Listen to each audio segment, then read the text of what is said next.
सभी विद्यार्थियों को मेरा नमस्कार। प्यारे विद्यार्थियों, बेटा टर्म 2 सिलेबस के अनुसार आजकल हमारी गज़ल पढ़ाई जा रही है। यानी दुष्यंत कुमार के द्वारा जो आपकी पाठ्यक्रम में निर्धारित कुछ गज़ल हैं टर्म 2 के पाठ्यक्रम में, वो आजकल हम पढ़ा रहे हैं। तो बेटा आज हम पढ़ाएंगे 5वीं गज़ल। 4 गज़ल आपको पढ़ाई जा चुकी हैं बेटा पिछली वीडियो में, यानी पिछली जो 2 वीडियो मैंने आपको भेजी हुई हैं उसमें आपको 4 गज़ल पढ़ाई जा चुकी हैं। आज 5वीं गज़ल पढ़ते हैं। ध्यान से सुने बेटा और समझने का प्रयास करें। वे मुतमईन हैं कि पत्थर पिघल नहीं सकता और मैं बेकरार हूँ आवाज़ में असर के लिए।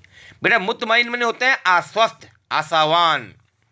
अब जब आप यहाँ पर देख रहे हैं वे मुतमईन हैं कि पत्थर पिघल नहीं सकता, यानी कवि दुष्यंत कुमार जी या गजलकार दुष्यंत कुमार जी आम जनमानस की आवाज़ को प्रमुखता देते हुए क्या कह रहे हैं कि आम व्यक्ति आश्वस्त है। क्या आश्वस्त है कि पत्थर पिघल नहीं सकता, कि जो भ्रष्ट व्यक्ति हैं, यानी जो भ्रष्ट व्यक्ति हैं वो क्या है, उनके दिल पत्थर जैसे मजबूत होते हैं, उनका स्वभाव कोमल नहीं हो सकता है। यानी दुष्यंत कुमार जी पहले लाइन में क्या कह रहे हैं कि वे मुतमईन हैं कि पत्थर पिघल नहीं सकता, कि आम जनमानस अपने मन में एक विश्वास की बात करता है कि जो ये भ्रष्टाचारी लोग हैं, भ्रष्ट व्यक्ति हैं, उनके जो दिल हैं वो पत्थर के हैं, वो मजबूत हैं, कठोर हैं, वो पिघल नहीं सकते हैं, वो उन भारतीयों के प्रति नरम नहीं हो सकते हैं। अब दूसरी पंक्ति में क्या कह रहे बेटा, कभी देखना, मैं बेकरार हूँ। बेकरार नहीं, बेचैन हूँ। आवाज़ अपनी वाणी के लिए बोला गया, असर के लिए, असर में प्रभाव के लिए, और स्वयं के लिए क्या करें कि मैं जो गजलकार हूँ, मैं तो बड़ा बेचैन हूँ अपनी इस वाणी के माध्यम से, अपनी गज़ल में जो वाणी है मेरी, इसमें प्रभाव देने के लिए। यानी कि अगर मैं ये प्रयास करूँ कि मेरी गज़लों के या मेरी वाणियों के माध्यम से समाज में कुछ सकारात्मक परिवर्तन आए, तो इसके लिए मैं बेचैन हूँ, बेकरार हूँ, ऐसा दुष्यंत कुमार जी कह रहे हैं। अगली गज़ल है बेटा, तेरा निजाम है सिल दे जुबान शायर की। अब आप यहाँ पर देख रहे हैं कि तेरा निजाम है सिल दे जुबान शायर की, और ये एहतियात जरूरी है इस बहर के लिए। बेटा निजाम बोला गया शासकों के लिए, और सिल दे जुबान शायर की यानी गजलकार की आवाज़ को बंद करने के लिए बोला गया है। यानी इस गज़ल में गजलकार दुष्यंत कुमार जी ने शासकों और शायरों के बीच जो संबंध है उसके बारे में बात की है। क्या कह रहे हैं कि तेरे निजाम है सिल दे जुबान शासक शायर की। इस जो शेर है इसको हम शेर भी बोलते हैं। गजलकार जी क्या कह रहे हैं कि जो आम लोगों के मन में धारणा है वो क्या है, वो क्या सोच रहे हैं मन में कि तेरा निजाम है सिल दे जुबान शायर की, कि जो शासक है, जो शासन कर रहे हैं इतनी बड़ी राष्ट्रपति, इतनी बड़े देश पर, उनका अगर बस चले तो वो शायरों की जुबान भी बंद कर दें, यानी गजलकार की वाणी को भी विराम दे दें। फिर समझा रहा हूँ बेटा, तेरा निजाम है सिल दे जुबान शायर की।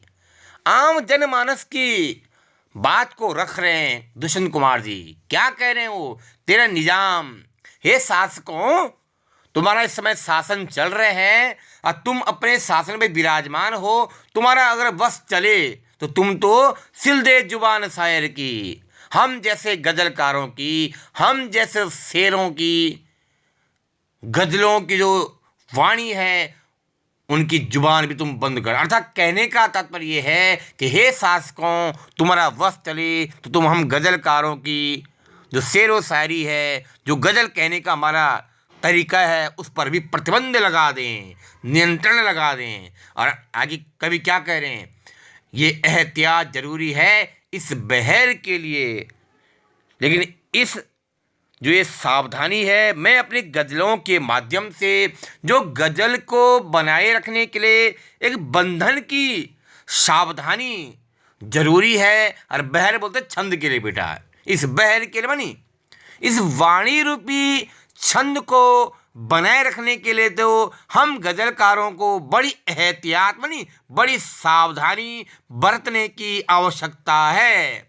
अर्थात अगर सरल शब्दों में कहें तो गजलकार दुष्यंत कुमार कहने का तात्पर्य है कि एक तरफ तो शासक ये चाह रहे हैं कि हम इन गजलकारों की वाणी पर प्रतिबंध लगाएं, और गजलकार प्रतिक्रिया स्वरूप क्या कह रहे हैं?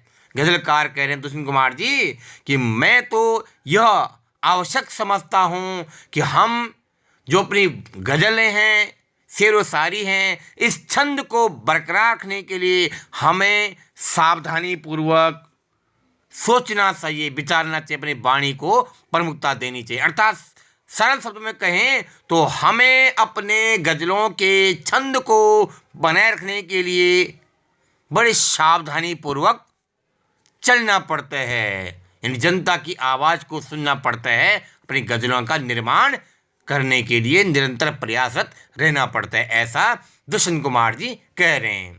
इसे नेक्स्ट गजल बेटा हम नेक्स्ट वीडियो में पढ़ाएंगे। धन्यवाद। कोई भी समस्या हो, किसी भी शब्द के अर्थ को समझने में या किसी भी गजल को के अर्थ को समझने में, आप हमें प्रश्न अवश्य पूछें। धन्यवाद।